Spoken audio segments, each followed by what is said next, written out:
Babukela bakhona onibingelelayo Mthandazi Dlamini uthi masivikele abantu besifazane bangabulawa. Lidlozi alikuthandi lokho mashuthi ungumbulali. Alifuni idlozi ubulale and alifuni idlozi ukuthi kudlalwe ngawe. Wonke umuntu okhona emhlabeni unedlozi lakhe elimvikelako. Namhlanje enye into engifuna ukukhuluma ngayo indaba yemali.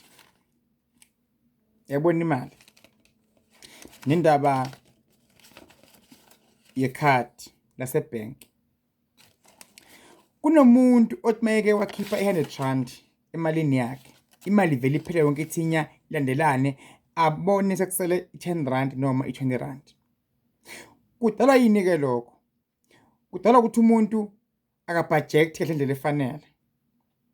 Number 2, kunoma khona idlozi elingafuni ukumbona anemali noma isithunywa sakhe noma imimoya emibi engafisi ukumbona aqhubeka phambili ngempilo abanemali akhumuzi. Ukubeka imali endlini. Thola ukuthi uzobeka 10,000 there's something thile ofuna ukuyithenga. But ngokuthi emoya emibi sayizwithe nokhonto ofuna ukuyithenga lidale enye inkinga ezokwazi ukuthi imoshe le yamali oyibekile.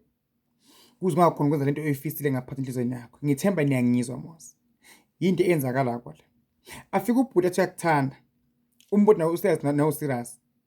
Mase kumele akushada kulobola kuvele inkinga.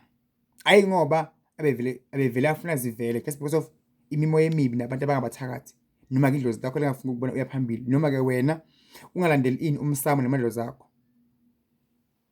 Nakubhuti kanjalo athola usizo serious ngekuthi imimoya ayifuni ukumbona aphatheke kahle ajabulile empilweni yakhe limhliphezele i-relationship yakhe igcine ngelesicitho imosheka. Ngamagama ngichaza ukuthi masifunde ulandela ini umsamo.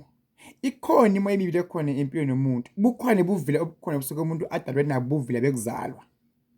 Masithandaze. Uyabona manje sekufa abantu besimame kakhulu babulawa ngithi nabantu besilisa. Yinto engafuneka biyenza lento leyo. uNkulunkulu naye usephatheke kabi uNkulunkulu. Usiyalimala emoyeni. Amadlozi amangala ukuthi abantu basebabulela bona bodwana. Akakwazi umuntu ukubuya ekhaya abedlozi elihle abe afe kabuhlungu abe abulewe. Masikubuke lokho balalela. Nanebukela bakhona emakhaya. Ngimthandazi semncane usakhula kulo msebenzi lo ngingenile futhi ngize ngifele khona. Ayikho into okuyithole lapha kulo msebenzi wokulapha. But wenza ngeqiniso ungadlali ngabantu. Babukela bakhona emakhaya support uMthandazi Dlamini. Subscribe uthi Mthandazi Dlamini. Mina angigabi. Ngiyangibona. Ngikaba iwash kuphela. Ngendlela engaphiwa ngayo futhi nginamandla ekukhuleka futhi ngiyazethemba. Ngiyangena emanzini, ngiyangena empophomeni, ngiyangena edamini, ngiyakhuleka Mthandaza, ngiyazakha iwasho. Nazi babukela bakhona emakhaya. Ezami lezi. Siyaphuma isichitho la. Iyavuleka inhlanhla la. Ungeze umuntu akukhohlisa. Amadlozi akhona, amadlozi ayasebenza. uNkulunkulu khona. Umsamo masuhloniphene. Kunabantu namhlanje abaseyinkingeni abazi mele benze kuphi. Athi umuntu ekhaya kithi bayakholwa basindisiwe nedinga imi kuphela. Lokho sekwenzakele kaningi sengubonile. Futhi umuntu uthusha idlozi. Laba la ekhaya abakumukeli lokho abakuzwisisi. Babukela bakhona ekhaya bomama ngisana ukucinzela ingane zenu. Omunye kube idemon. Ngimeme enkozweni yakho ngizokukhulekisa. Ngimeme ekhaya lakho ngizokukhulekisa. Ngimeme empilweni yakho ngizokuthandazisa. Invite emkhulekweni osuke na ukukhuleka. Invite emshadweni wakho. Uthi namhlanje la ekhaya uzozala ekhaya ngicela bekhona uDlamini Mthandazi. Ngizokhuleka.